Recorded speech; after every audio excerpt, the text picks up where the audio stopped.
नमस्कार दोस्तों, सभी दोस्तों को उनके भावी कॉम्पिटिटिव एग्जाम के लिए ढेर सारी शुभकामनाएं। विशेषकर प्रशासनिक सेवा की प्रतियोगिता परीक्षा की तैयारी करने वाले विद्यार्थी और टीचर बनने वाले रीट के विद्यार्थी, पटवारी, ये सारे विद्यार्थी जो रेलवे और एसएससी से जुड़े हुए हैं, उन सभी दोस्तों को ढेर सारा प्यार, प्रणाम और शुभकामनाएं। मैं विजेंद्र सैनी आपका उत्कर्ष ऑनलाइन क्लासेज में स्वागत करता हूं और ये उम्मीद करता हूं कि आपको इस गुणवत्ता से जो आप पढ़ाई कर रहे हैं उसका निसंदेह बहुत गहरा फायदा आने वाले कॉम्पिटिटिव एग्जाम में होगा। और ये आपने देख लिया होगा कि किस प्रकार से हम पूरी डेप्थ के साथ लेकिन बहुत ही आसान तरीके से पढ़ पा रहे हो, याद कर पा रहे हो। हम आज कुछ क्वेश्चंस की बात करेंगे। मैं आपका समय समय पर अचानक एक टेस्ट भी लूंगा जिसे पता लग जाए कि आप कितने पानी में।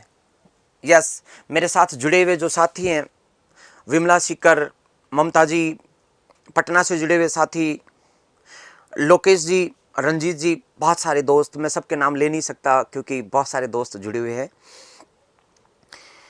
तो दोस्तों, मैंने कहा कि जो लाइव मेरे साथ सुबह 8 से 9 जो पढ़ेगा उसको 1.5 गुना फायदा होगा। जो बाद में क्लासेस देखता है उसको उतना फायदा नहीं होगा, क्योंकि जो क्वेश्चंस पूछते हैं उसका जो जवाब देने का जो आपका मन होता है, जिस तरह से आपके जवाब आते हैं, उसमें जो एक सीखने की गति होती है, जिस तरह से ध्यान का एक जगह स्थायीकरण होता है, कंसंट्रेशन जो आपकी और मेरी एक साथ जुड़ी होती है, ऐसा लगता है कि आप मेरे सामने बैठे हो और मैं आपके सामने पढ़ा रहा हूं। जब आपके उत्तर आते हैं ऐसा महसूस होता है। ये साइकोलॉजिकल इफेक्ट है और इसका फायदा आप सबको होगा। ओके दोस्तों, अलवर से जुड़े हैं मेरे साथी और बहुत सारे जो विद्यार्थी हैं, उन सबको ढेर सारी शुभकामनाएं। चलिए, मैं कुछ क्वेश्चंस, अचानक आपका टेस्ट, कुछ क्वेश्चंस लेता हूं, देखते हैं किसमें कितना दम और तेजी से अपना। यस, यही मुझे अच्छा लगता है कि पढ़ाना शुरू किया नहीं उससे पहले 1K पहुंच जाते हैं। ये कितनी अच्छी बात है। ओके, पहला क्वेश्चन, फटाफट आंसर बिना समय खराब किए। जो सबसे पहला आंसर आएगा उसका नाम मैं जरूर बोलूंगा और ये नाम हमेशा हमेशा के लिए चिरस्थायी होगा। जब भी इस वीडियो को देखेगा उसका नाम सबसे पहले विद्यार्थी के रूप में याद किया जाएगा। किस पशु से हड़प्पावासी अपरिचित थे? ये राजस्थान के सेकंड ग्रेड एग्जाम में आया हुआ है एवं IAS 2007 में आया हुआ है। 2 बार ये क्वेश्चन पूछा गया।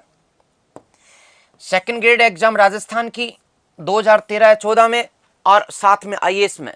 किस पशु से हड़प्पावासी अपरिचित थे? मैंने ये क्वेश्चन जानबूझ करके इसलिए लिया क्योंकि इस प्रकार के क्वेश्चन अक्सर आ रहे हैं और आप लोगों में से बहुत सारे लोग कंफ्यूजन है। तो जो दोस्त जिन्होंने उत्तर दे दिया, यहां पर डी, बहुत सारे दोस्तों के ए आ रहे हैं। मैं किसका नाम लूं? अभी बहुत स्पीड से चल रहा है। जोगाराम, जानी, सलोनी घोड़ा, यस। ममता चौधरी घोड़ा, बिल्कुल। सूरज प्रजापत घोड़ा, यस। उर्मिला बिश्नोई, विनोद कुमार, विनोद चौधरी, क्या बात है। लेकिन आपका गलत है। जो रूपम यादव हैं उनका गलत है, नीतीश कुमार का गलत है। ठीक है, ओके। अब यहां पर देखिएगा, किस पशु से हड़प्पावासी अपरिचित थे। अब यहां पर देखो, बाघ से परिचित थे, मैंने बताया था। बैल सबसे ज्यादा मिला है। बैल जो है, इसका सर्वाधिक यदि किसी पशु का उत्कीर्ण है तो वो किसका है? बैल का। बाघ के साक्ष्य है, मैंने आपको बताया था। शेर नहीं है, शेर नहीं है, लेकिन बाघ है, जैसे मार्शल की मूर्ति में। और वहीं पर बाघ और हाथी एक साथ है। जो मोहनजोदड़ो से जो मूर्ति मिली वहां से हाथी भी है, बाघ भी है। इसका मतलब क्या नहीं है? घोड़ा नहीं है। हालांकि यहां पर उत्तर बिल्कुल सही है, कौन सा? डी। लेकिन फिर भी इन क्रम में एग्जामिनर क्या चाहता है? कोई एग्जामिनर घोड़े को मानता है जबकि घोड़े की अस्थियां मिली हैं, लेकिन ये विद्वान क्या कहते हैं आप समझने का प्रयास कीजिए। एक जगह ऐसे जिद करके बैठते हैं जो विद्यार्थी, वो स्मार्ट तरीके से पेपर सोल्व नहीं कर पाते और उसका परिणाम होता है कि उनके क्वेश्चन गलत हो जाते हैं। तो एक तो जिद छोड़ो और क्वेश्चन को ठीक करना। अपना उद्देश्य क्या है कि ज्यादा से ज्यादा अंक प्राप्त कर सके, ठीक है ना। इसलिए दोस्तों घोड़ा जो है जहां से भी उसकी हड्डियां मिली कहीं से उसकी मूर्ति मिली, लेकिन वो कोई लोकप्रिय पालतू पशु नहीं था। इस घोड़े का यूज करना इन्होंने नहीं सीखा था, या हो सकता है घोड़ा बाद के काल में जब आर्यन इस क्षेत्र में आए तब आया हो, और तभी की वो मूर्ति और तभी की वो अस्थि हो, तो बहुतायत में मिला नहीं है, इसलिए घोड़े का प्रयोग ये लोग नहीं कर पाए थे। ये बहुत अच्छी बात है कि 1300 से ऊपर बढ़ता हुआ अपना आंकड़ा व्यूज का। प्यारे दोस्तों चलिए घोड़ा फटाफट अगला। निम्न हड़प्पा स्थलों और प्राप्त वस्तुओं के आधार पर सही क्रम क्या है? वस्तुओं के आधार पर सही क्रम, कौन सी वस्तु कहां मिली है? अब दोस्तों इसमें कौन सी वस्तु कहां मिली है फटाफट बताते जाओ। मैं ऑप्शन चाहता हूं विद्यार्थियों के, मैं यहां पर ABCD के रूप में डाल रहा हूं, आप उत्तर फटाफट देते रहना। ABCDEFGH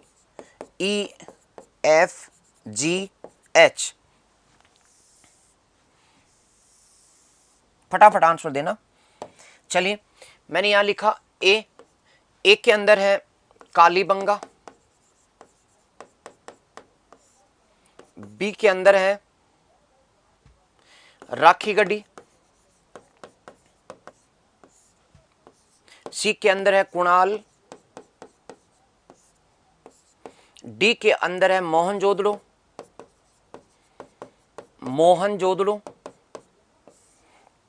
ई में है रोपड़, एफ में है लोथल, जी में है धोलावीरा,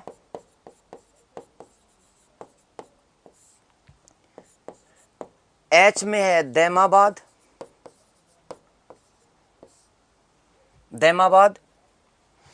और आई में है वनावली। ठीक है, ओके दोस्तों, अब यहां से क्वेश्चंस निकालने, क्वेश्चंस किस तरह से पूछना है, इसमें बहुत बड़ा पेपर एक ही क्वेश्चन में। फटाफट बताइए इन ऑप्शन को देख करके, ऑप्शन दिख रहे हैं आपको। पहला क्वेश्चन, यज्ञ कर्म कांड कहां से, फटाफट बताएंगे। यज्ञ कर्म कांड सुमेलित करना है, फटाफट बताइएगा यज्ञ कर्म कांड इनमें से कहां से मिला। ओके, पहले का बताओ पहले।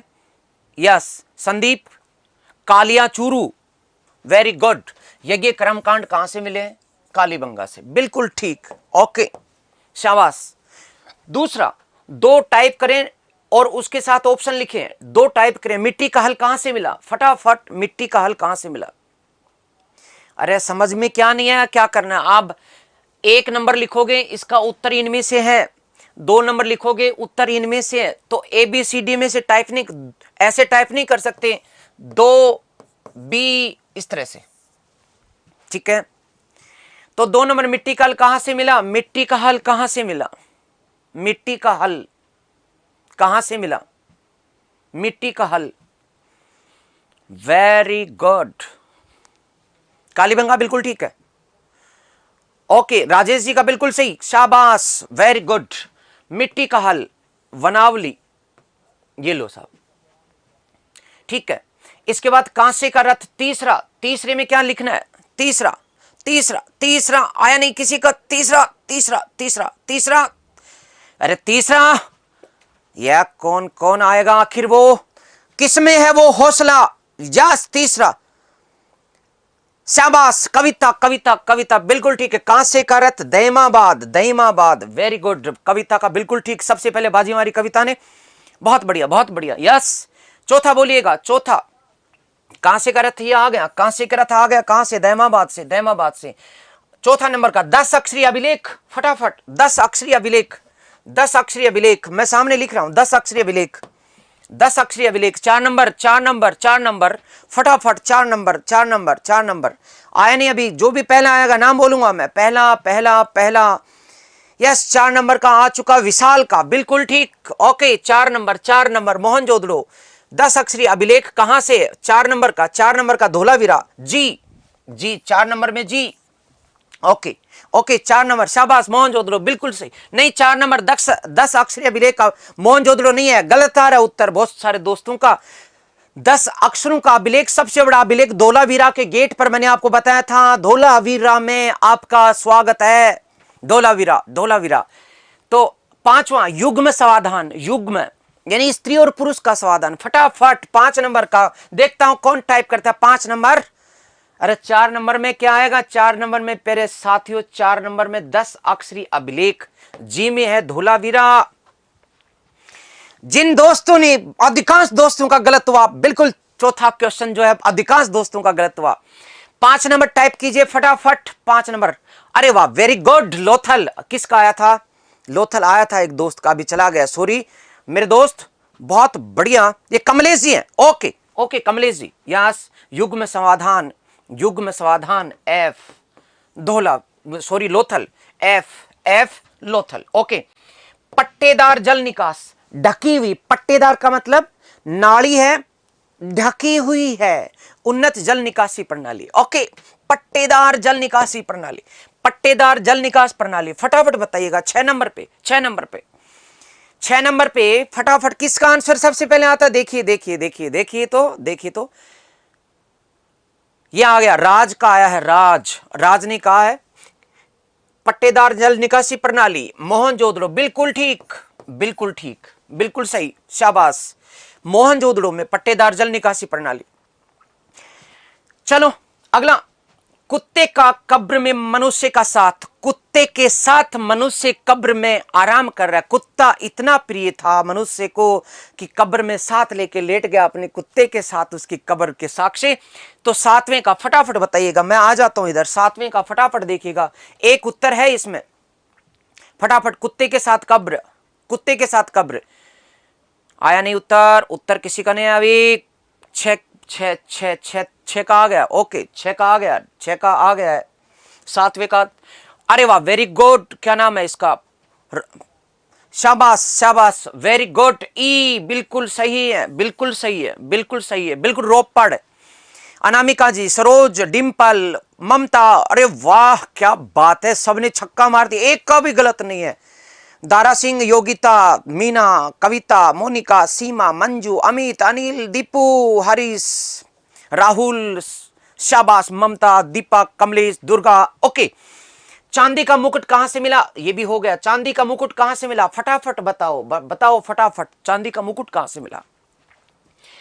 चांदी का मुकुट कुणाल से। फटाफट आ गया उत्तर, इसलिए। और किसका? अनामिका का, विमला सीकर का। शाबाश, वाह, वेरी गुड, बहुत बढ़िया। चलो 9वां, द्रविड़ सभ्यता का जेनेटिक प्रमाण, ये बताओ ना, अब मानेंगे। द्रविड़ सभ्यता का जेनेटिक प्रमाण कहां से मिला? यदि पढ़ा है किसी ने, यदि कल की क्लास ली है किसी ने, तो स्पष्ट हो जाएगा उसको कि द्रविड़ सभ्यता थी, हड़प्पा सभ्यता, उसका जेनेटिक प्रमाण कहां से मिला? विमलेश, वेरी गुड, बहुत बढ़िया। 9वें के अंदर आपने बिल्कुल ठीक बताया, जेनेटिक प्रमाण राखी गढ़ी से मिला था, तो उत्तर आ जाएगा बी, बी जेनेटिक प्रमाण। बिल्कुल बिल्कुल, वेरी गुड। तो 9वें का उत्तर आ चुका है। मैंने बताया था राखी गढ़ी में एक कंकाल मिला, वैज्ञानिकों ने उसकी जीन की खोज की, आर्यों की जीन नहीं मिली, द्रविड़ों की जीन है, भूमध्य सागरियों की जीन है, राखी गढ़ी से। अभी 2020 की जनवरी में, कल मैंने बताया था, यस, राखी गढ़ी, गुड। बहुत सारे दोस्त, गहलोत, अहमद, कैलाश, ये इंदु, मंजिल उन्हीं को मिलती है जिनके सपनों में जान होती है, पंखों से कुछ नहीं होता, उड़ना तो हौसलों की उड़ान से होता है। जस पूरी दबंग तरीके से उड़िएगा, क्वेश्चन को ठीक कीजिएगा। लास्ट का 10वां क्वेश्चन कौन पहले बताता है? जुता हुआ, जुते हुए खेत के खांचे। अरे वाह क्या बात है, कालीबंगा आ चुका है, वेरी गुड। दीपक, मोनिका, ज्योग्राफी, मीना, यादव, सुभाष, सुमन, नाम नहीं पढ़ पा रहा, बात स्पीड है। Okay, Pradeep, Prince, okay, Haris, very good. तो इसका भी क्या है उत्तर? ए। इस प्रकार से कालीबंगा 2 का उत्तर है, क्योंकि कालीबंगा सब में अपवाद होता है। मैं समझता हूं मेरे दोस्तों को आनंद आया होगा। चाहो तो सेल्फी फटाफट, यस, क्योंकि काम का क्वेश्चन, धमाधम, यस, फटाक से। ओके, अगला क्वेश्चन की बात करो, कौन है जो पढ़ते ही फटाक से देगा आंसर? हड़प्पा सभ्यता में पक्की मिट्टी की मूर्तियों का निर्माण किस विधि से किया जाता था? ओके, और ये क्वेश्चन यूपी में बड़ा लोकप्रिय है, यूपी पीसीएस में अक्सर ये क्वेश्चन आया हुआ है, यूपी पीसीएस प्री एग्जाम में बार बार पूछा गया। मिट्टी की मूर्तियों का निर्माण किस विधि से किया जाता? सिक्त, चिकोटी, तपाई, मोनिका, नीम का थाना, बिल्कुल राइट आंसर, वेरी गुड, चिकोटी विधि, चिकोटी विधि, बिल्कुल सही उत्तर, वेरी गुड, चिकोटी विधि, शाबाश, चिकोटी विधि, वेरी गुड, चिकोटी विधि। क्योंकि मैंने बताया था सिक्त विधि कांसे को तपा करके उसको किसी सांचे में ढालने से, यानी कि कांसे और तांबे की मूर्तियां सिक्त विधि से, और समझ गए चिकोटी विधि, ठीक। गढ़ाई विधि से पत्थर की होती है, और चिकोटी विधि बर्तनों का निर्माण तपाई विधि से होता है। ये चारों विधियां याद कर लो, काम के क्वेश्चन है फटाफट, सेल्फी। ओके, हाँ, कुछ विद्यार्थी मुझे एक बात कह रहे थे, मैंने कमेंट्स बॉक्स में देखे थे, वो कह रहे थे सर है ना आप सेल्फी मत बोला करो, आप सेल्फी नहीं स्क्रीनशॉट बोला करो। उनको लगता है कि मैं जानबूझ करके नाम का पता नहीं है, नहीं, हम तो मजे के लिए बोलते हैं। चलिए, सिंधु सभ्यता के मापक का गुणज है, ये तो हमने कल ही पढ़ा था। फटाफट आंसर, देखता हूं कौन चौथे नंबर का उत्तर सबसे पहले देता है। यस,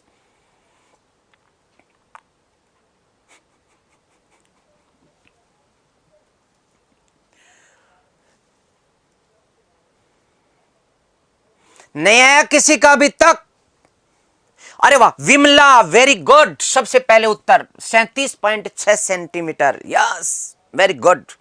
चलिए अगला, किसने हड़प्पा पतन में इंद्र को अभियुक्त माना? ये आए हुए क्वेश्चंस सारे के सारे, मैंने एग्जाम के नाम नहीं लिखे, आए हुए क्वेश्चंस, फटाफट पांचवे का आंसर कौन देता है? ये क्या अकबर दे रहे हो? बोध क्या? किसने हड़प्पा पतन में इंद्र को अभियुक्त माना?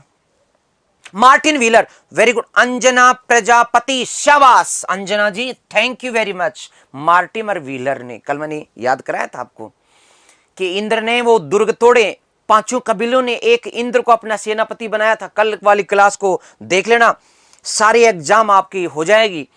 किस स्थान को आक्रमणकारियों ने जलाकर नष्ट कर दिया? इंद्र ने अपने लोगों के साथ आग लगा दी उस सेंटर को। कौन सा था? मैंने याद कराया है आपको। छठे नंबर पे देखिए कौन सबसे पहले देता है। नहीं आया, नहीं आया उत्तर। मार्शल गलत, काहे का? ये धीराज शर्मा जो है, धीरज शर्मा जी गलत कर रहे हैं, पता है? धीरज बेटा पढ़ ले, कल वाली क्लास को दोबारा देख ले, इसमें आप मार्शल बता रहे हो, ये गलत कर रहे हो। हड़प्पा पतन में इंद्र को अभियुक्त मार्टिमर व्हीलर ने माना था। ये आर्य आक्रमण का सिद्धांत, कल की क्लास को देखना, ये आए हुए क्वेश्चन है, ठीक है? ओके, फटाफट 6 नंबर में सी। अरे वाह, नहीं गलत है, ये जिनके आ रहे हैं गलत आ रहे हैं, गलत आ रहे हैं, गलत आ रहे हैं 6 नंबर में। ओहो, एक सही आ गया है, सुभाष चौधरी।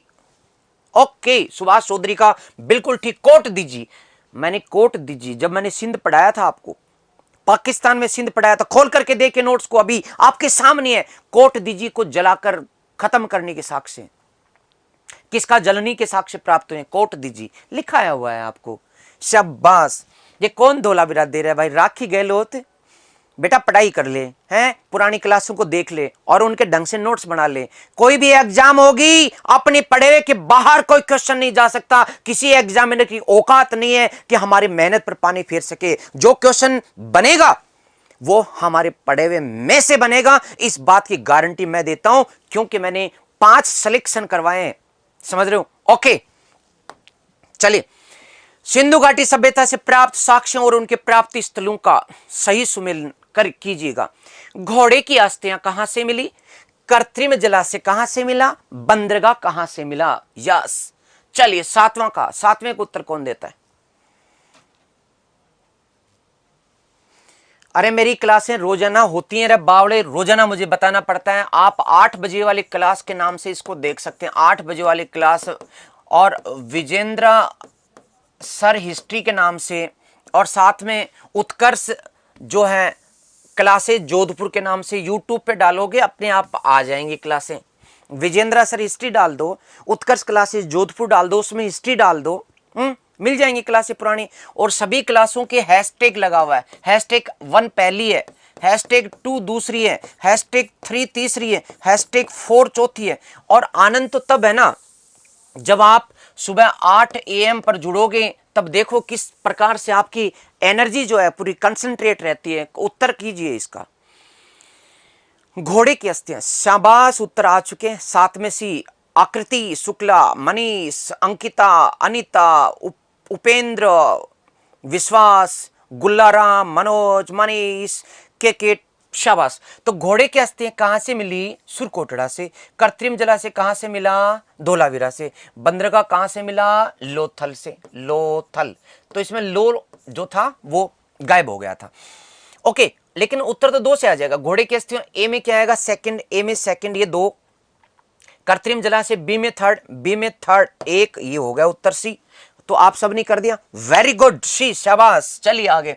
सिंधु घाटी सभ्यता के एक स्थल से प्राप्त एक भांड पर एक दृश्य अंकित है जो पंचतंत्र की सुविदित चालाक लोमड़ी की याद दिलाता है। यह मर्दभांड कहां से प्राप्त हुआ? आईएएस एग्जाम 2013 खोल करके देखना एग्जामों के पुराने साल के पेपर्स को, पता लग जाएगा। समझ रहे हैं? तो चालाक लोमड़ी वाला उत्तर देखिए कौन सबसे पहले देता है। क्वेश्चन नंबर 8 का अभी तक किसी का नहीं आया, फटाफट,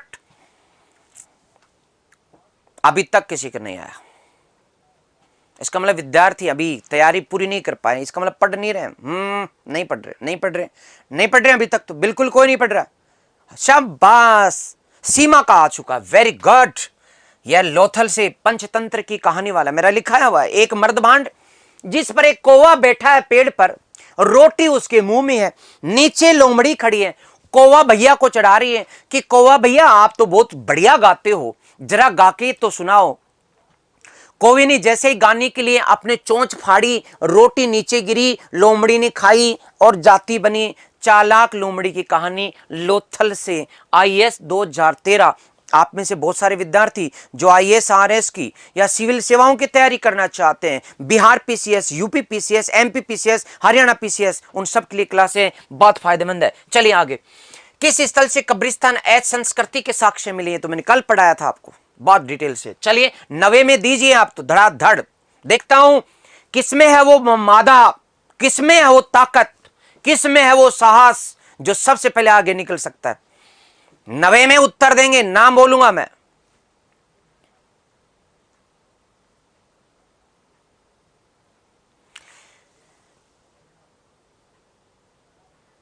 अभी तक किसी का सही उत्तर नहीं आया है। हाँ सपना, नहीं आया, नहीं। शाबाश, ऋतु का। ओके, हड़प्पा सी। 90 में डी काहे को कर रहे हो रे? अरे मैंने हड़प्पा में कल ही बताया था, हड़प्पा संस्कृति में 2 कब्रिस्तान मिले, R37 और H, ठीक है। और मोहनजोदड़ो में तो कोई कब्रिस्तान ही नहीं मिला। जो प्यारे साथी गौरव जी, डी क्यों लगा रहे हो? हैं कल का पढ़ा ही नहीं ना, इसका मतलब क्लास नहीं लेना। आज की परीक्षा इसीलिए थी कि मुझे पता लग जाए कि किसने पढ़ा और किसने नहीं पढ़ा। अगला फटाफट। हड़प्पा सभ्यता के किस स्थान से कब्रिस्तान के प्रमाण नहीं मिले? ये लो, फटाफट फटाफट दीजिए आंसर। यस यस, स्पीड से, फटाफट फटाफट। नहीं आया उत्तर एक का भी।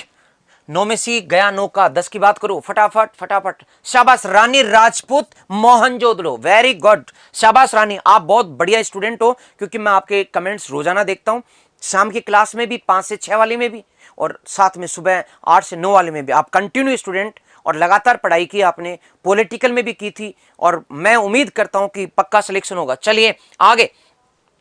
ऋग्वेद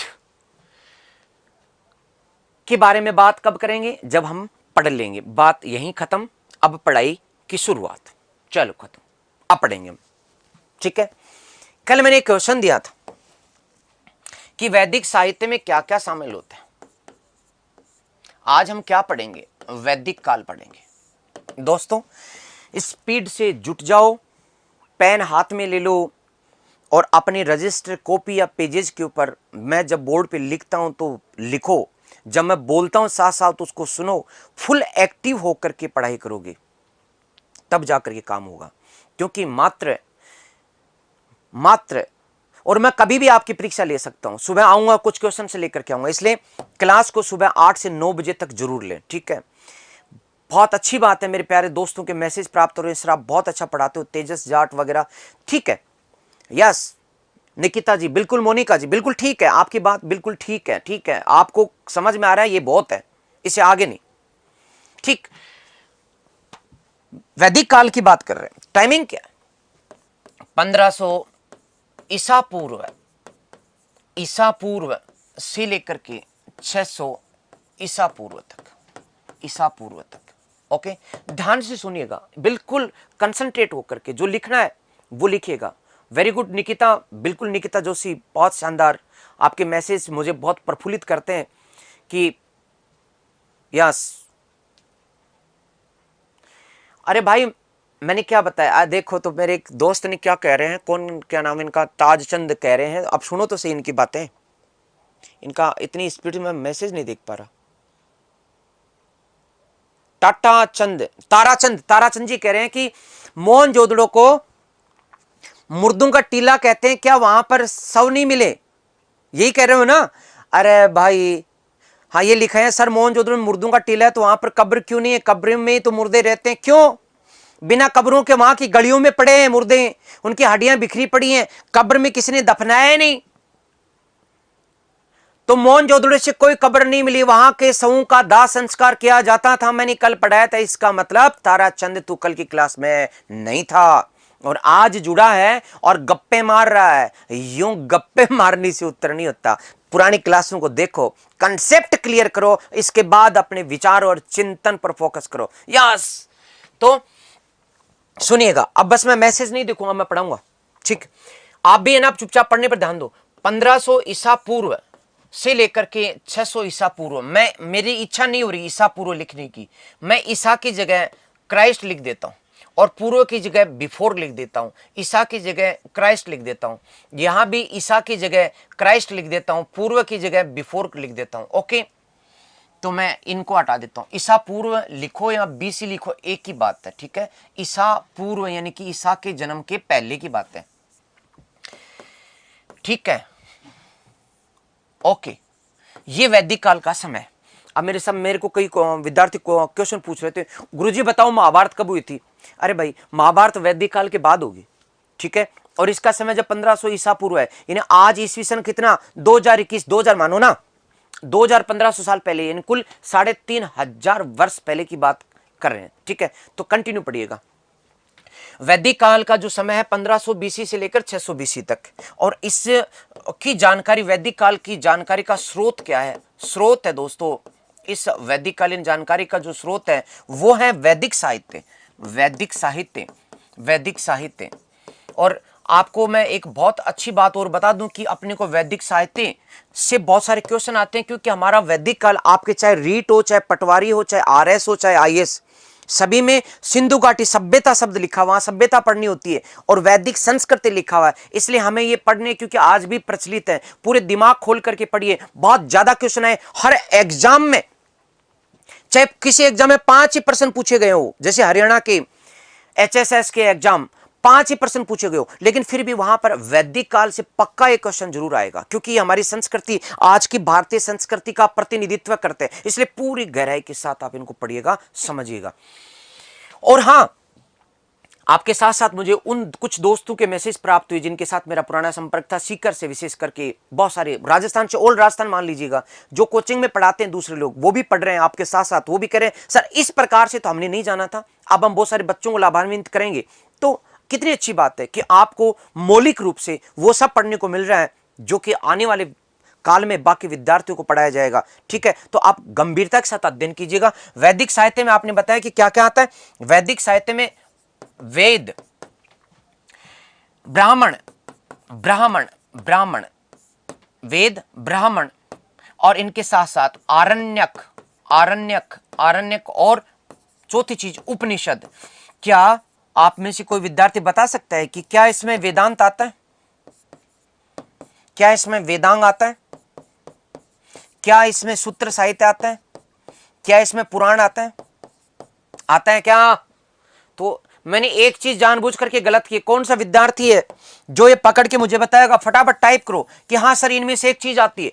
एक चीज आती है, वेद आते हैं सही है, ब्राह्मण आते हैं सही है, आरण्यक आते हैं सही है, उपनिषद आते हैं सही है, लेकिन इनमें से हाथी चार ही है, चार चीजों को ही क्या कहते हैं? वैदिक साहित्य। लेकिन इनमें से एक चीज गलत है। कौन छांटेगा? जो मैं जो है आपको ऑप्शन दे रहा हूं, फटाफट देखिए कौन विद्यार्थी पहचानता? ए, बी और सी और डी, इनमें से एक चीज ऐसी है जो इनमें से किसी एक चीज का ही नाम है। फटाफट बताएं कौन कौन कौन कौन, फटाफट। यस,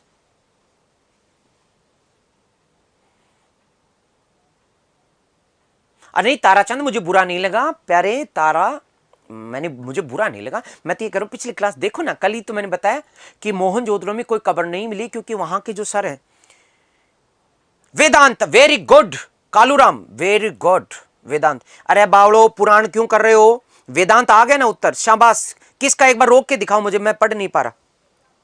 मैंने कसाना, कसाना नाम है उनका, बिल्कुल सही दे रहे हैं।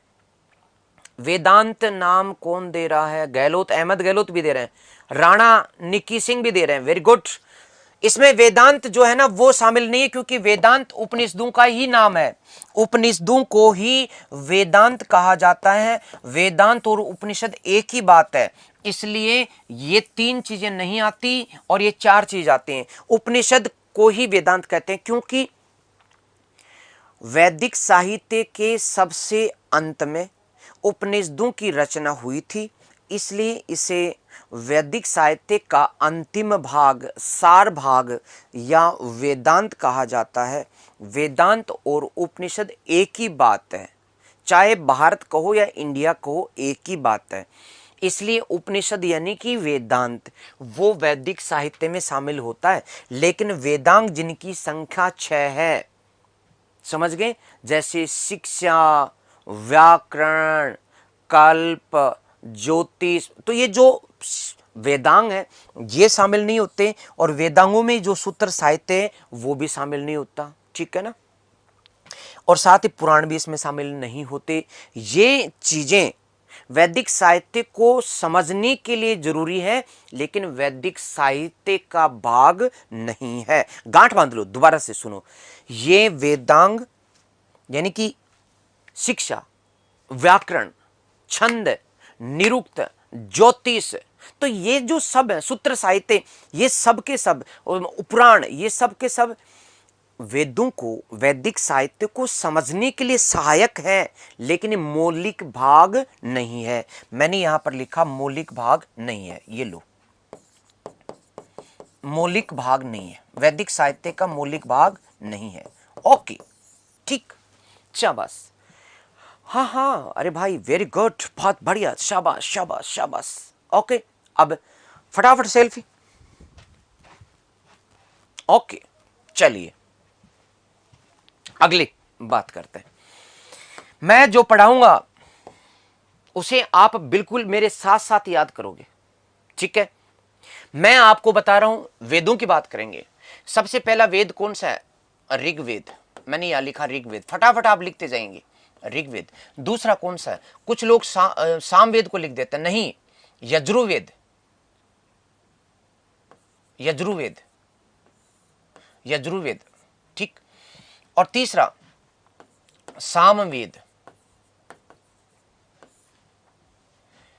और चौथा अथर्ववेद। ये 4 वेद, ठीक है प्यारे दोस्तों। इनके बारे में बहुत सारी जानकारी मैं आपको बताऊंगा और आपके बहुत ज्यादा काम आएगी, क्योंकि यही एग्जाम में पूछा जाता है। मैं फिर आपका टेस्ट लूंगा, पुराने आए हुए क्वेश्चंस जो कि अक्सर रिपीट होते हैं। इतिहास में बहुत सारे क्वेश्चन रिपीट भी हो जाते हैं, कुछ क्वेश्चन नए बनते हैं। ऋग्वेद क्यों कहते हैं, कोई बताएगा? ऋग्वेद को ऋग्वेद क्यों कहते हैं? क्योंकि ये ऋचाओं में, ऋचा या मंत्र, मंत्रों में होने के कारण इसे ऋग्वेद कहा जाता है। यजुर्वेद को यजुर्वेद क्यों कहा जाता है, कोई बताएगा? हाँ, शाम को भी 5 से 6 होती है 99 ऐप में। इसके लिए आपको सिर्फ 99 रुपए खर्च करने, और उत्कर्ष के ऐप में आपको एडमिशन लेना है। बहुत शानदार क्लासें होती है उत्कर्ष की। मैं इस बारे में आपको दावा करके कहता हूं, जिस प्रकार से उत्कर्ष ने श्रेष्ठता और गुणवत्ता के उत्कृष्ट प्रतिमान स्थापित किए। ये अपने आप में फिर एक एजुकेशनल क्रांति है। ये दुनिया देखेगी, भारत देखेगा कि किस प्रकार से सर्वश्रेष्ठ टीचर्स को जोड़ करके निर्मल सर ने न्यूनतम पैसे में या फिर निःशुल्क और न के बराबर शुल्क में जो शिक्षा देने की ठानी है, वो अपने आप में एक इतिहास है, अपने आप में क्रांति है। और इस क्रांति का मैं तो कहूं एक नाम होना चाहिए, एजुकेशनल क्रांति। ओके दोस्तों, यजुर्वेद की यदि बात करें तो यजुर्वेद की ये से यज्ञ भी होता है दोस्तों, और ये से यजूस भी होता है। यजूस और दोनों का अर्थ एक ही होता है। यज्ञ को संस्कृत में यजूस कहा जाता है, ठीक है। ओके, तो यज्ञ कर्मकांड पर आधारित, यज्ञ में गाए जाने वाले मंत्र या उनके कर्मकांड पर आधारित ये वेद होने के कारण इसे यजुर्वेद कहा जाता है। तो कैसे, देखो, री फॉर ऋचा, ऋचा का मतलब क्या होता है? मंत्र, ठीक है, ठीक है ना, ध्यान देंगे। री फॉर ऋग्वेद में री फॉर ऋचा, और ऋचा का मतलब क्या? मंत्र। मंत्र होने के कारण, जैसे कि गायत्री मंत्र। ओके, बाकी क्लास की मेरे भाई अनिल गुजर प्ले लिस्ट बनी हुई है। आप उत्कर्ष क्लासेस जोधपुर डालोगे या विजेंद्र सर हिस्ट्री डालोगे, आपको अपने आप मिल जाएंगी। टॉपिक का नाम लिखा मिलेगा, सिंधु घाटी सभ्यता, और उसमें हैशटैग मिलेगा आपको, आप पहचान जाओगे। हैशटैग 1 2 हैशटैग 3, इसका मतलब पहली क्लास, दूसरी, इस प्रकार के 10 क्लासें मिलेंगी आपको। फिर अब जो आप पढ़ रहे हैं वो वैदिक काल की है, वैदिक काल के बाद में हैशटैग 1, इस प्रकार से चैप्टर इधर होगा और हैशटैग उसका नया होगा। समझ रहे हैं? तो इस प्रकार आप ढूंढ सकते हैं, इतना भी नहीं कर पाओगे क्या? और मजे तो तब लो ना सुबह 8 बजे से जुड़ करके। यस, याद करो, यजुस का मतलब क्या है? यज्ञ कर्मकांडों पर आधारित होने का यजुर्वेद। शाम का मतलब दोस्तों संगीत। संगीत को क्या कहते हैं? शाम का अर्थ क्या होता है? संगीत। स फॉर शाम, स फॉर संगीत। सामवेद संगीत का ग्रंथ है, इसलिए इसे सामवेद कहते हैं, क्योंकि संगीत को संस्कृत में साम कहा जाता है। वैदिक संस्कृत की बात कर रहा हूं। ओके, और अथर्ववेद को अथर्ववेद क्यों कहते हैं? क्योंकि ये अथर्व ऋषि के द्वारा ये रचित था। तो इसकी रचना किसने की? अथर्व ऋषि ने रचना की। हालांकि बाद में आइंग्रीस ऋषि और जुड़ा, जो मैं बाद में लिखाऊंगा आपको। तो अथर्व ऋषि के प्राथमिक तौर पर रचना किए जाने के कारण इसे अथर्ववेद कहा जाता है।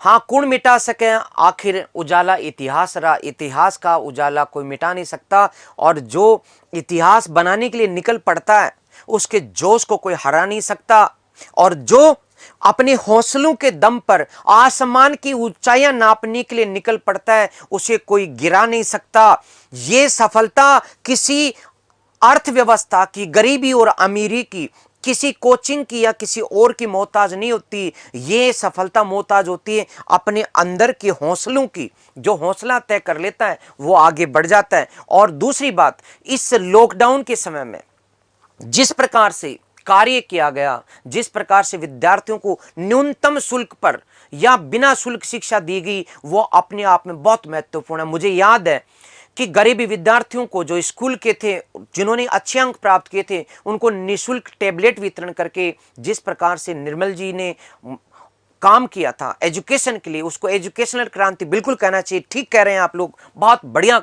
शब्द हैं आपके, मुझे भी बहुत जोश आ गया। यस, ऋग्वेद के बाद इसको गाने वाला कौन है?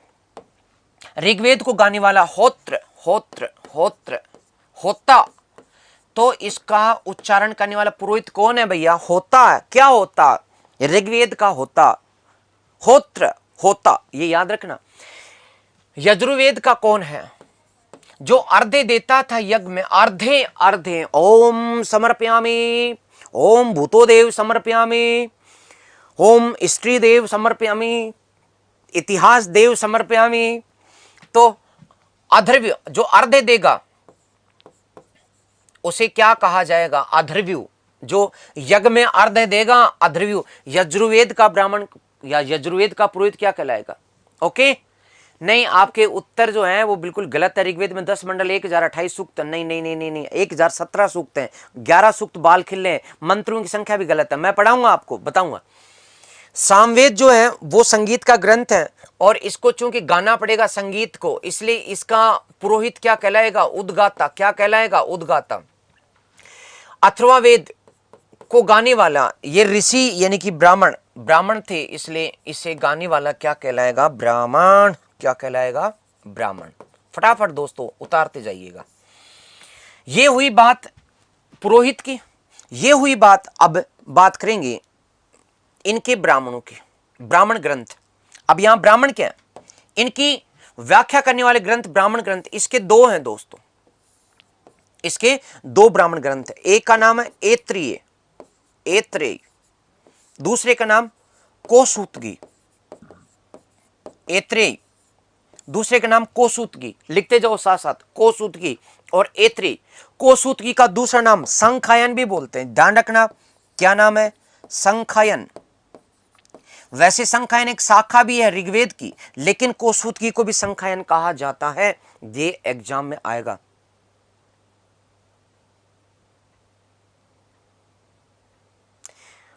आपकी सारी समस्याओं का समाधान टेक्निकल टीम देख रही है, वो कर देगी। किसी का यदि एमसीक्यू वाला जो लाइव क्लास है उसमें मेरी लग जाएगी। कौन है ये? सरला प्रजापति, और लग जाएगी, कोई दिक्कत नहीं। ओके, हाँ, कोसूतगी। चलिए, यजुर्वेद के बारे में मैं जरूर एक बात करना चाहूंगा, आपको बार बार ये डिस्टर्ब करेगा और मैं आपको अभी यहीं बताना चाहता हूं, यहीं पर सीख लें। इस यजुर्वेद की दो शाखाएं, इस यजुर्वेद की दो शाखाएं, ठीक है ना? दो शाखाएं यजुर्वेद की, तो मैं यहां पर लिख रहा हूं यजुर्वेद, दो शाखाएं। कितने शाखाएं? दो शाखाएं। एक शाखा जो कि शुक्ल यजुर्वेद है, कौन सा है? शुक्ल शाखा। दूसरी कृष्ण शाखा, कृष्ण शाखा। जो शुक्ल यजुर्वेद है दोस्तों, उसे कौन विद्यार्थी है जो बताएगा कि उसे क्या कहा जाता? उसे वाजसनेयी संहिता कहा जाता है। क्या कहते हैं? वाजसनेयी संहिता, वाजसनेयी संहिता, वाजसनेयी संहिता भी कहा जाता है इसी को। किसको? इसको। और कृष्ण यजुर्वेद और शुक्ल यजुर्वेद, इनके ब्राह्मणों की बात करें तो वाजसनेयी संहिता का जो ब्राह्मण है वो शतपथ है। बहुत महत्वपूर्ण, याद रखना, शतपथ ब्राह्मण है इसका, शतपथ ब्राह्मण है, शतपथ। और कृष्ण यजुर्वेद का इसका तैत्रेय ब्राह्मण, तैत्रेय, तैत्रेय, तैत्रेय, तैत्रेय ब्राह्मण है। तो तैत्रीय ब्राह्मण या तैत्रेय ब्राह्मण और ऐत्रेय ब्राह्मण में अंतर कर लेना। ऐत्रेय किसका? ऋग्वेद का। और तैत्रेय किसका? यजुर्वेद का। सामवेद की बहुत आसान है, तीन है दोस्तों, याद करा देता हूं आपको, पहले याद कीजिएगा। शुक्ल और कृष्ण का मतलब दो भाग। मैं बताऊंगा आपको कि शुक्ल जो यजुर्वेद है वो सिर्फ पद्य में है। ये शुक्ल जो है ना, इसको इसलिए कहते हैं क्योंकि ये सिर्फ गाया जाता है, पद्य में है। और कृष्ण जो है गद्य और पद्य दोनों में है, गद्य में भी है और पद्य में भी है।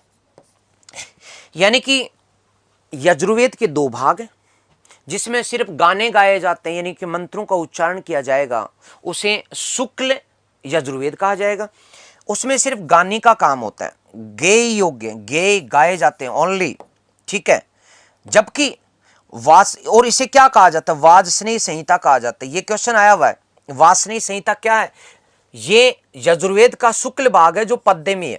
इसका ब्राह्मण कौन सा है? शतपथ ब्राह्मण। और जिसको बीच बीच में जैसे कि पंडित जी फेरे करवाते हैं, बीच बीच में मंत्र गा देते हैं और फिर उसकी व्याख्या कर देते हैं बोल बोल करके, तो गद्य के साथ साथ पद्य में, पद्य और गद्य दोनों में, तो दोनों में होने के कारण इसे कृष्ण यजुर्वेद कहा जाता है। इसका ब्राह्मण कौन सा है? ब्राह्मण साहित्य तैत्रेय। ब्राह्मण क्या होते हैं दोस्तों? ये जो वेद होते हैं, इन वेद जो क्लिष्ट है उन्हें सरल भाषा में पेश करने वाले, इन्हीं की शाखाएं ब्राह्मण कहलाते हैं। सच बात यह कि ब्राह्मण दो शब्द हो गए, एक ब्राह्मण पुरोहित वर्ग हो गया, वो यहां नहीं है।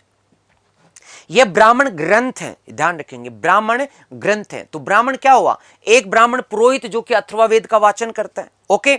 दूसरा ब्राह्मण कौन है? दूसरा ब्राह्मण ग्रंथ है, जो इन वेदों की सरल शब्दों में व्याख्या करते हैं, उन्हें ब्राह्मण ग्रंथ कहा जाता है।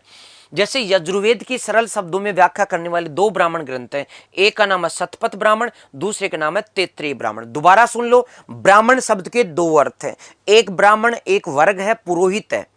पुरोहित वर्ग जो अथर्ववेद को गाता है, पढ़ता है, सुनाता है, वो ब्राह्मण वर्ग है, वो ब्राह्मण मनुष्य है, वो ब्राह्मण पुरोहित है। जबकि एक ब्राह्मण ग्रंथ है जो उनकी सरल व्याख्या करते हैं।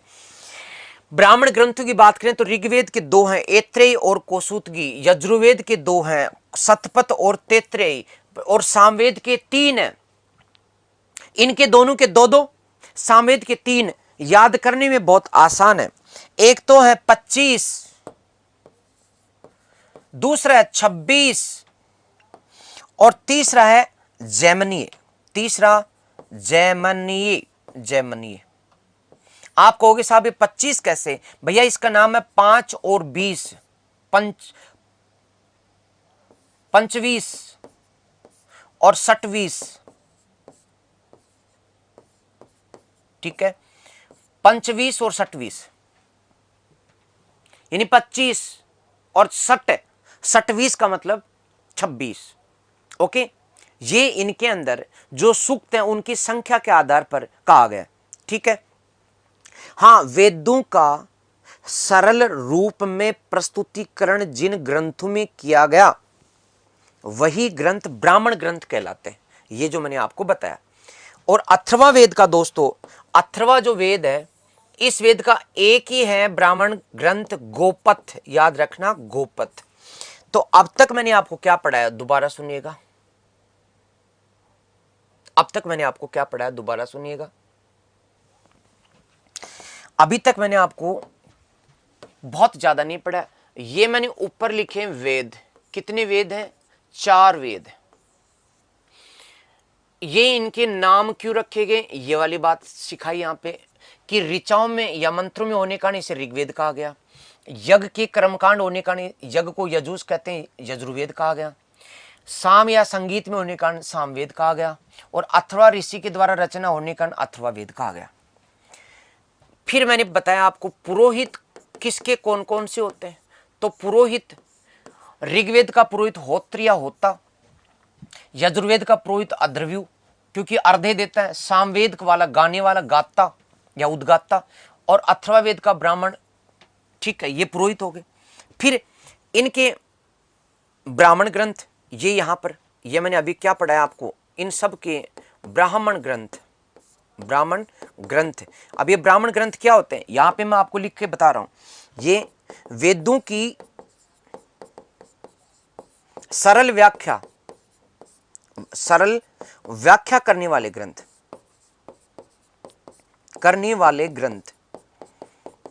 वेदों की सरल व्याख्या करने वाले ग्रंथ क्या कहलाते हैं? ब्राह्मण ग्रंथ। और ये बहुत अच्छी बात है कि आप लोग इतनी संख्या में मुझसे जुड़ पाए, बहुत अच्छा लग रहा है। और मैं तो फिर कहूंगा आपको कि जो विद्यार्थी साथ नहीं देख पा रहे हैं, बाद में देखते हैं, कोशिश कीजिए 8 से 9 बजे मेरे साथ जुड़ने का। यस, अभी यजुर्वेद को, ये जो यजुर्वेद है ना दोस्तों, गद्य और पद्य में होने के कारण, जब कोई चीज गद्य और पद्य दोनों में होती है, कभी गाई जाती है कभी बोली जाती है, गद्य और पद्य में होने के कारण इसको चंपू साहित्य भी कहते हैं, चंपू वेद। ठीक है ना, चंपू वेद। ओके, तो वेदों की सरल व्याख्या करने वाले। अब एक बार क्वेश्चन आ गया कि ब्राह्मण क्या है? ब्राह्मण भैया ये अपने आप में अपूर्ण है। ब्राह्मण यदि वर्ग है तो वो ये ब्राह्मण है, पुरोहित है। और ब्राह्मण यदि ग्रंथ है तो वो वेदों की सरल शब्दों में व्याख्या करने वाले। वेदों को वेद क्यों कहते हैं, ये व्याख्या अब अपन कर लेते हैं। ठीक है, ये देखिएगा, यहां पर वेद शब्द का अर्थ ले लेते हैं। वेद, वेद जो कि विद धातु से बना है, विद। ठीक है, और विद का अर्थ क्या है? ज्ञान, जो जानने योग्य है, ज्ञान या जानना। क्या? श्रेष्ठ गुणों को जानना। श्रेष्ठ गुणों को जानना, तो जो श्रेष्ठ गुणों को जानने वाले ग्रंथ हैं उन्हें वेद कहा जाता है, क्योंकि वेद किससे बना? विद धातु से बना। वेद का मतलब जो विद धातु से बना, जिसका अर्थ ज्ञान और जानना। ठीक है, वेरी गुड। हाँ, विद ज्ञाने, वेदों को वेद क्यों कहते हैं? क्योंकि विद ज्ञाने, विद का अर्थ ज्ञान, और वो ज्ञान जो जानने योग्य है। बात को समझे। अरे और कोई ज्ञान नहीं, उल्टा पुल्टा ज्ञान नहीं, सुल्टा पुल्टा ज्ञान नहीं, बल्कि अच्छा ज्ञान, श्रेष्ठ ज्ञान, श्रेष्ठ गुणों का ज्ञान, जो जानने योग्य, जिसको जानना चाहिए, उसे विद कहा जाता है। और उसी ज्ञान का संग्रह जहां पर है उसे वेद कहा जाता है। ओके, तो प्रिंस तेतरवाल, आपको समझ में आया कि नहीं आया कि वेदों को वेद क्यों कहते हैं? Very good. चलिए अब आप बढ़िया आगे। मैंने आपको ऋग्वेद, यजुर्वेद, सामवेद, अथर्ववेद वेद के भाग बता दिए, लेकिन यहां पर मैं चारों के चार उपवेद और बताना चाहता हूं। ओके, या लो फटाफट शुरू करें। मैंने यहीं से शुरू किया था, यहां तक क्वेश्चन थे। चलिए, सेल्फी नंबर 1। ओके अनिल गुजर। नंबर 2,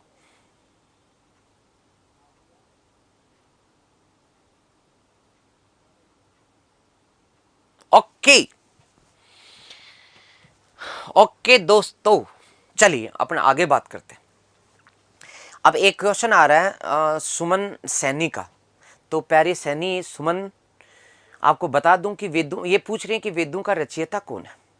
तो वेदों का रचयिता कोई एक ऋषि मुनि नहीं है, ये ईश्वर के द्वारा प्राप्त जो सनातन ज्ञान था, जो ऋषि मुनियों को प्राप्त हुआ, उन्होंने इसके मंत्रों की रचना की। अब आप कहोगे साहब हमें तो, आप साफ साफ बताओ कि ऋग्वेद को किसने लिखा? सबसे पहली बात तो मैं आपको ये बता दूं कि ऋग्वेद को लिखा ही नहीं गया, ऋग्वेद की रचना हुई। आप कब समझोगे इस बात को कि रचना होना और लिखा जाना अलग अलग बात है? मैंने आपको पहले बताया था, रचना होना एक अलग बात है और लिखा जाना अलग बात है। जब वेदों की रचना हुई थी तो ये समय 1500 ईसा पूर्व से पहले ही रचना शुरू हो गई थी, लेकिन इनको लिखा कब गया था? इनको चौथी शताब्दी या 5वीं शताब्दी में, यानी कि चौथी 4th या 5th शताब्दी ईसा पूर्व में लिखा गया था, बीसी में। यानी कुल मिलाकर के मैं बस इतना कह सकता हूं, हजारों सालों तक वेदों को लिखा नहीं गया, क्योंकि तब लिखने की लिपि नहीं थी। नहीं समझोगी बात को? फिर आप कहोगे साहब फिर रचना कैसे कर ली? अरे मैंने बताया था आपको कि अनपढ़ औरतें गीत नहीं बना लेती। मेरे पिताजी अनपढ़ हैं और उनको जो कुएं से पानी निकालते समय जब बैलों से निकाला जाता था पहले, तब वो एक तरह के देव स्तुतियों के भजन गाया करते थे। इतने भजन आते हैं उनको, वो भजन लिखे हुए थोड़ी पढ़े हैं उन्होंने कहीं से, उन्होंने किसी से सुने, मेरे दादाजी से सुने थे और खुद गा रहे हैं, मेरे को भी सिखाते हैं, लेकिन इससे पहले मैंने तो लिखना शुरू कर दिया। रचना होने का मतलब है मन ही मन में मौखिक रूप से किसी बात की, किसी श्लोक या किसी को बना लेना। जैसे कोई भी हम प्रकृति से संबंधित कि हौसलों की उड़ान सबसे बड़ी उड़ान है, मैंने बना लिया, अब इसको लिखने की कहां जरूरत है, मैंने आपको सुना दिया, आप किसी और को सुना दोगे, तो ये रचना होती है। गांव के देहाती औरतों को देखना, अनपढ़ होती हैं, लेकिन जब बनड़ी और बनने का जब विवाह होता है तो वो गीतों की जो सुरताल संगीत में रात्रि जागरण होता है महिला संगीत के समय, तब उन्हीं की झनकार उठती है, नहीं समझे? और वो अनपढ़ औरतें, वो कोई पढ़ लिख करके थोड़ी ना, तो रचना होना अलग है। नहीं समझे सुमन जी? समझ गए, बहुत बढ़िया, समझ जाया करो। तो रचना होना अलग है और लिखे जाना अलग है। वेदों में सभी विषयों का अध्ययन ही मैं एक एक करके बताऊंगा आपको, ठीक है? बात को करें आगे। और वेदों के उपवेद, उपवेद इसलिए तो मैं कह रहा हूं ना, आज तक गाइडों में जो पढ़ा, कुछ किताबों में आपने जो पढ़ा समझा नहीं है, रट रहे हो, पहली बार समझ रहे हो, समझो, और मौका नहीं मिलेगा। इसलिए आ जाया करो चुपचाप 8 बजे वाली क्लास में, और अपने सब दोस्तों को कह दो कि 8 बजे का मतलब इतिहास की क्रांति होने वाली है, और उस क्रांति में शामिल हो जाओ। क्रांति वो जो जीवन बदल देगी, क्रांति वो जो खुद अपने आप में इतिहास बना देगी। अब ये मैंने रचना कर ली ना इन शब्दों की, ये रचना कहलाती, लिखा थोड़ी ना है। ओके, शाबाश। रॉयल आर्मी कह रहे हैं कि मस्त है गुरुजी, आग लगा दी। अरे वाह, वेरी गुड गुड। चलिए, उपवेद। तो दोस्तों यहां मैं बात कर रहा हूं ऋग्वेद की उपवेद की, यहां मैं बात कर रहा हूं यजुर्वेद की उपवेद की, यहां मैं बात कर रहा हूं सामवेद की उपवेद की, और यहां मैं बात कर रहा हूं अथर्ववेद की उपवेद की। अब ऋग्वेद का जो उपवेद है वो आयुर्वेद है, पूछा गया 20 बार। ऋग्वेद का उपवेद क्या कहलाता है? आयुर्वेद कहलाता है। क्या कहलाता है? आयुर्वेद कहलाता है। यजुर्वेद का उपवेद क्या कहलाता है? धनुर्वेद। धनुर्वेद, धनुर्वेद क्या कहलाता है? धनुर्वेद। और इसे धनुर्वेद के नाम से ही जाना जाता है, ठीक है। और सामवेद का उपवेद गंधर्व वेद, गंधर्व वेद कहलाता है। क्या कहलाता है? गंधर्व वेद। क्या कहलाता है? गंधर्व वेद। तो बताओ फिर अथर्ववेद का उपवेद क्या कहलाता है? इसका शिल्प वेद कहलाता है। शिल्प वेद या इतिहास वेद। अब आपके ये एग्जाम में आएगा, इतिहास वेद किसका भाग है, किसका उपवेद है? तो अथर्ववेद का उपवेद है, ठीक है ना।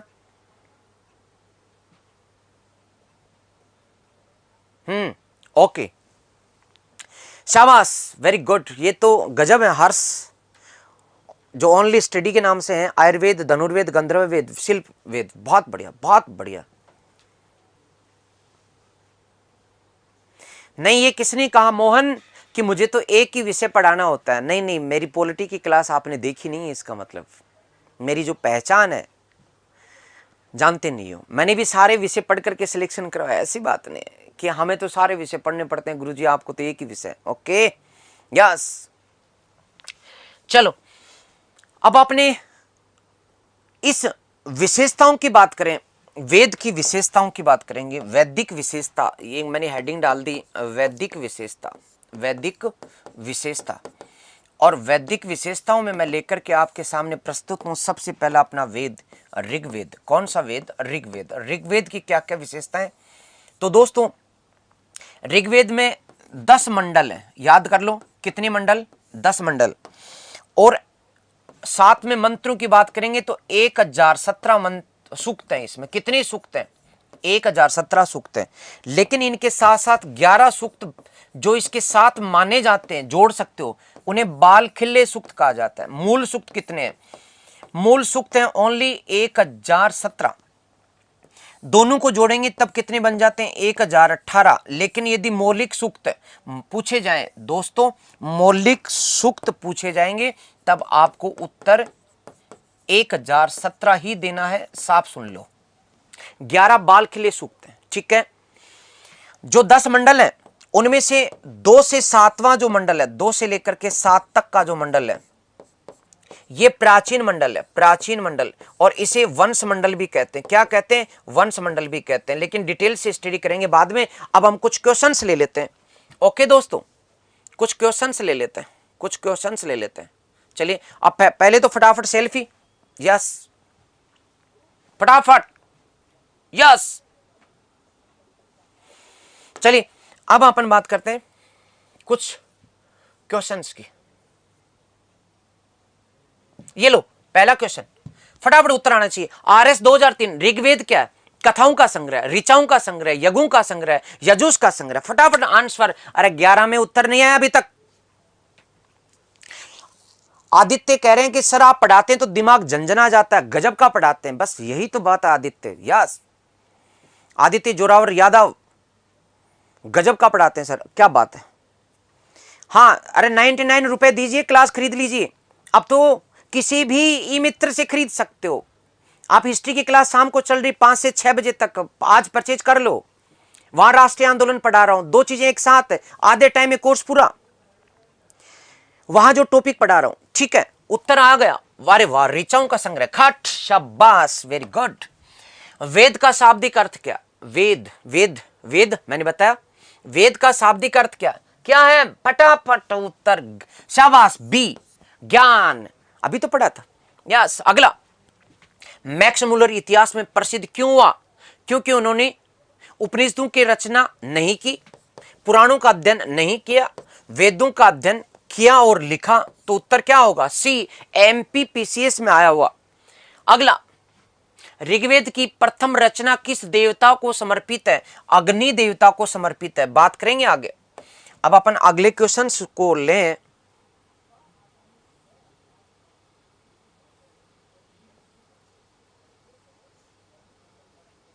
ये लो, किस ग्रंथ में ऋग्वेद यज्ञ वेदियों के निर्माण का विवरण है? यज्ञ से संबंधित कौन सा? फटाफट बताओ। यज्ञ तो शूल व सूत्र, जो कि यजुर्वेद का भाग है, अपन भी इसकी बात कर लेंगे। लेकिन आज जो अपनी क्लास है उसका समय दोस्तों पूरा हो गया है। ये और ले लो, लास्ट का एक क्वेश्चन, लास्ट का क्वेश्चन है, ब्राह्मण ग्रंथों का विषय क्या है? झारखंड पीसीएस 2003। ब्राह्मण ग्रंथ क्या करते हैं? वेदों की व्याख्या। कर्मकांड ब्राह्मण ग्रंथों का प्रधान विषय, यज्ञों का प्रतिपादन और उनकी विधियों की व्याख्या करना ब्राह्मण ग्रंथों का, सुन लेना, पूजा और यज्ञों का संपादन करना और शिक्षा प्राप्त करना। तो ध्यान दें, ब्राह्मण जो ग्रंथ हैं उनका मुख्य विषय क्या है? तो आप देखेंगे वेदों की व्याख्या और इसके साथ साथ कर्मकांडों को पूरा करना। तो इसका सही उत्तर ए और बी दोनों है। अर्थात यदि ए बी सी डी लें तो इसके उत्तर दोनों है। अर्थात ए और बी, ए बी और सी, केवल ए और ए बी सी और डी। तो यहां पर इसका उत्तर होगा ए। ठीक है, ओके दोस्तों, यानी वेदों की व्याख्या करना और साथ में उस व्याख्या के साथ कर्मकांडों का संपादन करना। ओके, यज्ञों का प्रतिपादन करना, उनकी विधियों की व्याख्या करना, क्योंकि ब्राह्मण जो होते हैं वो पुरोहित रूप में यज्ञों का संपादन भी करते हैं, साथ ही यज्ञों जो वेद हैं उनकी व्याख्या भी करते हैं। तो यहां उत्तर होगा ए, यानी ए और बी, छोटे वाले जो हैं ए और बी। ओके प्यारे दोस्तों, इसी के साथ आज अपनी क्लास समाप्त। कल हम बात करेंगे ऋग्वेद की, कि ऋग्वेद की कौन कौन रचनाकार हैं, ऋग्वेद का पहला मंत्र किससे संबंधित है, ऋग्वेद में कौन कौन से सूक्त हैं, नासदी सूक्त में क्या, नदी सूक्त में क्या, पुरुष सूक्त में क्या है, संवाद सूक्त में क्या है, कौन सा सबसे ज्यादा मंत्र किसमें, सबसे कम मंत्र किसमें। तो आज की क्लास की दीजिए इजाजत, मिलते हैं कल सुबह 8 बजे इसी तरह से कुछ क्वेश्चंस लेकर के और नए अंदाज में वेदों की वो व्याख्या लेकर के मैं आपके समक्ष प्रस्तुत होऊंगा। तब तक दीजिए इजाजत, नमस्कार। अगर वीडियो पसंद आया हो तो वीडियो को लाइक करना ना भूलें, सब्सक्राइब करें उत्कर्ष के यूट्यूब चैनल को और लेटेस्ट अपडेट पाने के लिए बेल आइकन को प्रेस करना ना भूलें। प्रतियोगी परीक्षाओं की तैयारी अब घर बैठे उत्कर्ष ऐप के साथ। अब पढ़ो कहीं भी कभी भी।